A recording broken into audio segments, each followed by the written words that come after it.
할렐루야. 이 복된 새벽에 주님을 만나러 오신 모든 성도님들을 환영하고 축복합니다. 다 같이 우리 주님께서 가르쳐 주신 기도를 드리겠습니다.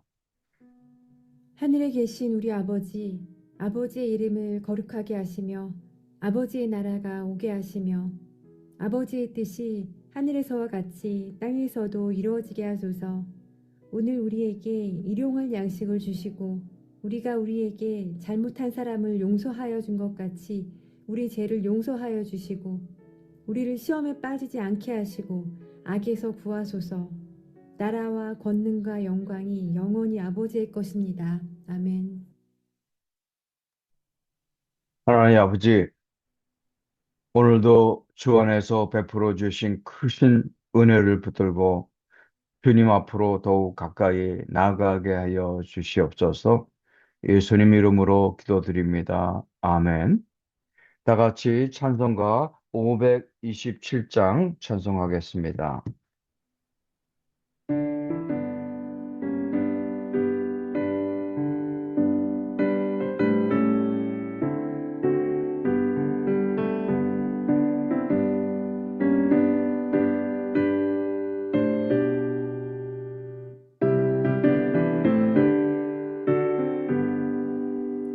어서 돌아오 어서 돌아와요 지은 죄가 아무리 무겁고 크기로 주 어찌 못 감당하고 못 받으시리요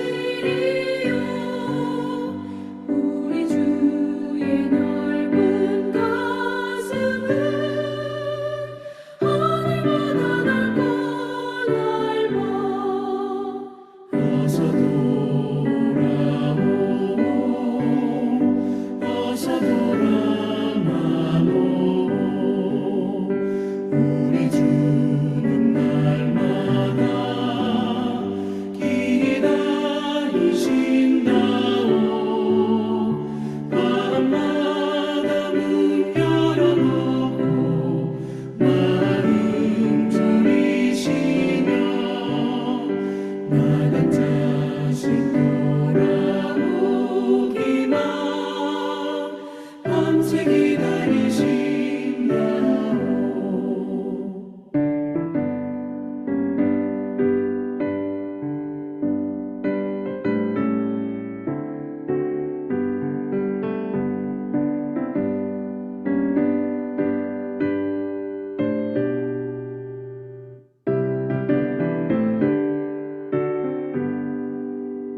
어서 돌아오 어서 돌아와요 죄짐 맞아 아파도 주님의 손으로 때리시고 어루만져 위로해 주시는 우리 주의 넓은 품으로 어서 돌아오소서.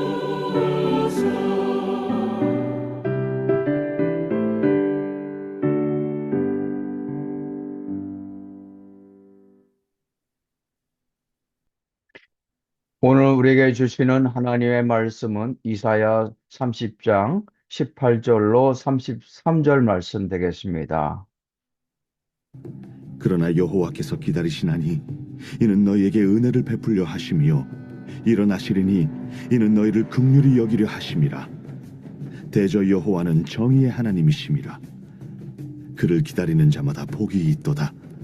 시온에 거주하며 예루살렘에 거주하는 백성아, 너는 다시 통곡하지 아니할 것이라. 그가 내 부르짖는 소리로 말미암아 내게 은혜를 베푸시되 그가 들으실 때에 내게 응답하시리라. 주께서 너희에게 환난의 떡과 고생의 물을 주시나 내 스승은 다시 숨기지 아니하시리니 내 눈이 내 스승을 볼 것이며 너희가 오른쪽으로 치우치든지 왼쪽으로 치우치든지 내 뒤에서 말소리가 내 귀에 들려 이르기를 이것이 바른 길이니 너희는 이리로 가라 할 것이며 또 너희가 너희 조각한 우상에 입힌 은과 부어 만든 우상에 올린 금을 더럽게 하여 불결한 물건을 던짐같이 던지며 이르기를 나가라 하리라. 내가 땅에 뿌린 종자에 주께서 비를 주사 땅이 먹을 것을 내며 곡식이 풍성하고 기름지게 하실 것이며 그날에 내 가축이 광활한 목장에서 먹을 것이요 밭가는 소와 어린 나귀도 키와 새스랑으로 까부르고 맛있게 한 먹이를 먹을 것이며 그게 사륙하는 날 망대가 무너질 때에 고산마다 줄령마다 그 위에 개울과 시냇물이 흐를 것이며 여호와께서 자기 백성의 상처를 싸매시며 그들의 맞은 자리를 고치시는 날에는 달빛은 햇빛 같겠고 햇빛은 7배가 되어 7날의 빛과 같으리라. 보라, 여호와의 이름이 원방에서부터 오되 그의 진노가 불붙듯 하며 빽빽한 연기가 일어나듯 하며 그의 입술에는 분노가 찼으며 그의 혀는 맹렬한 불 같으며 그의 호흡은 마치 창일하여 목에까지 미치는 하수 같은즉 그가 멸하는 키로 열방을 까부르며 여러 민족의 입에 미혹하는 재갈을 물리시리니 너희가 거룩한 절기를 지키는 밤에 하듯이 노래할 것이며 피리를 불며 여호와의 산으로 가서 이스라엘의 반석에게로 나아가는 자같이 마음에 즐거워할 것이라. 여호와께서 그의 장엄한 목소리를 듣게 하시며 혁혁한 진노로 그의 팔에 치심을 보이시되 맹렬한 화염과 폭풍과 폭우와 우박으로 하시리니 여호와의 목소리에 앗소리가 낙담할 것이며 주께서는 막대기로 치실 것이라. 여호와께서 예정하신 몽둥이를 아수르 위에 더하실 때마다 소고를 치며 수금을 탈 것이며 그는 전쟁 때에 팔을 들어 그들을 치시리라. 대저 도벳은 이미 세워졌고 또 왕을 위하여 예비된 것이라. 깊고 넓게 하였고 거기에 불과 많은 나무가 있은즉 여호와의 호흡이 유황 개청 같아서 이를 사르시리라. 아멘.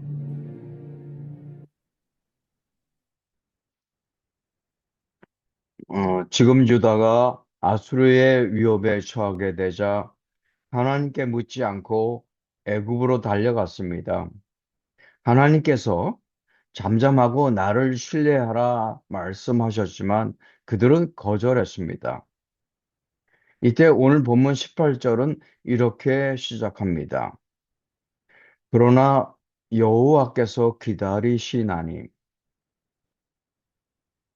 이 말씀은 지금까지 우리의 생각과는 달랐습니다.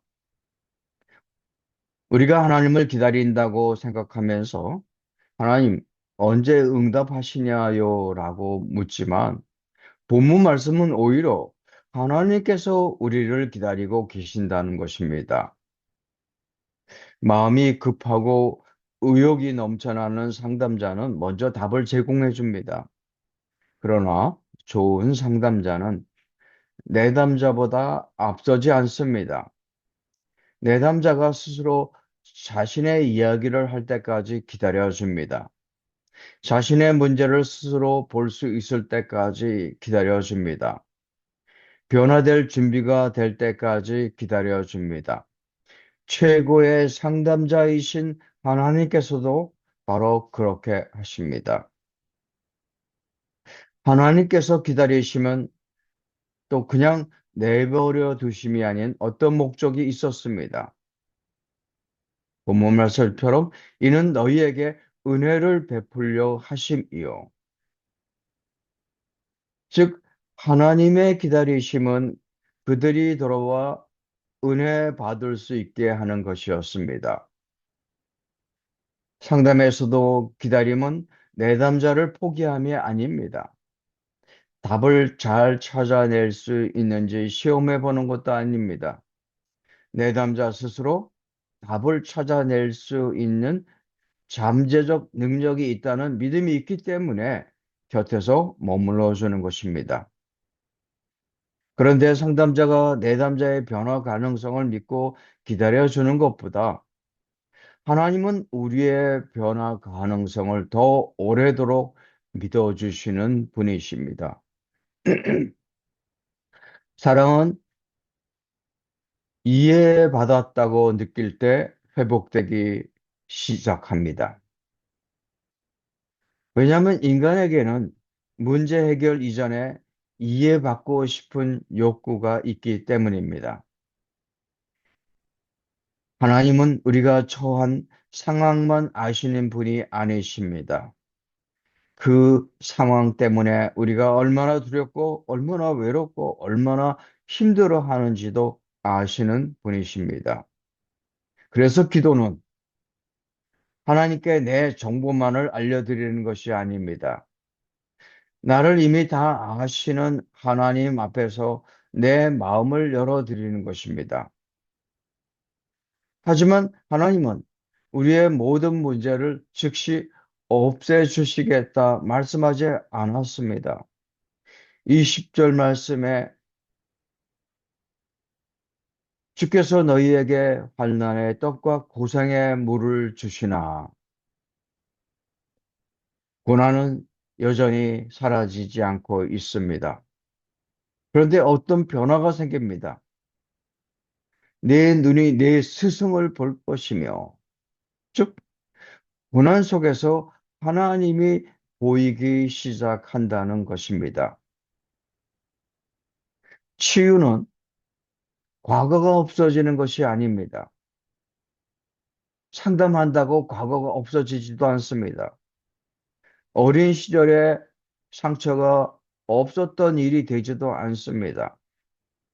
사람과의 관계에서 생겨난 다툼과 갈등이 없었던 일이 되지도 않습니다. 그러나 치유가 일어나면 그 사건이 나를 지배하는 방식이 달라집니다. 그 일 때문에 내 인생은 끝났다고 생각하던 마음이 그 일을 겪었지만 그 일 때문에 내 인생이 더 단단해질 수 있었다라고 변하게 됩니다. 의미의 재구성이 일어나게 됩니다. 성숙한 믿음으로 걸어가게 됩니다. 그 고난 속에서도 하나님은 나와 함께 계셨다는 믿음의 고백이 터져 나오게 됩니다. 고난 속에서도 하나님이 보이기 시작하는 것입니다. 22절에서 드디어 백성이 우상을 버립니다. 왜 이제, 왜 이제야 버릴 수 있었을까요? 우상이 나쁘다는 말을 들었기 때문만은 아닐 것입니다. 자신들이 지금까지 왜 그것을 붙들 수밖에 없었는지가 이해되기 시작했기 때문입니다. 하나님이 다시 보이기 시작했기 때문입니다.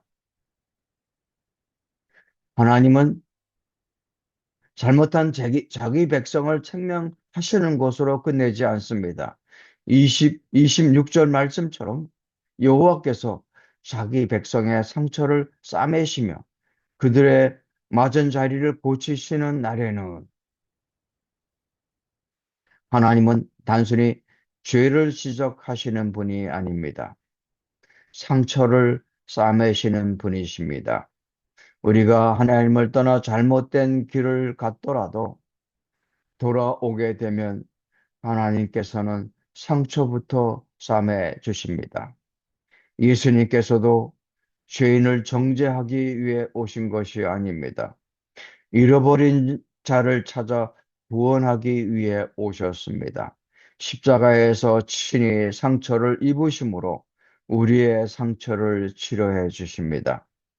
우리가 눈앞에 닥친 현실로 인해 때로는 하나님에게서 도망칠지라도 하나님께서는 우리를 기다리고 계시는 분이심을 우리 모두가 믿고 확신할 수 있기를 축원드립니다.